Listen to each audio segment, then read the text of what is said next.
Hello everyone, Assalamualaikum. This is Mr. TECHFOX and today I'll guide you on how to change the wallpaper on your Android device. Customizing your wallpaper is a simple way to make your phone feel more personal. Let's get started step by step. But before doing it, I'm requesting you to subscribe this channel because your one subscribe motivates me a lot. Alright, first of all, go to your phone's home screen. So here you can see that it's the home screen of mine. And now press and hold on an empty area of the screen until a menu pops up. So here I am pressing and holding.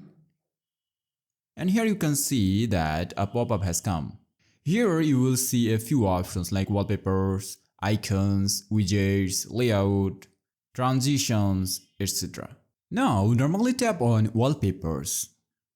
And here you will see many wallpapers. You can select one of them to change it.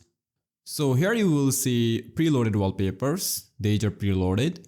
And on the other hand, if you want to use a photo from your gallery, tap on gallery or album. Then you will see all of the photos of your phone. And here I'm choosing this. And I'm clicking on apply. And from here, you can choose home screen or for lock screen or both. So if you want to keep this wallpaper both for home and lock screens, then you can choose this or you can choose them individually. So I'm not choosing because I don't want to keep this wallpaper right now. So if you click on this, it's gonna be changed. And that's all about today's video, how you can change your wallpaper on your phone. If this helps, please consider subscribing this channel. See you in the next video. Till then, Allah Hafiz.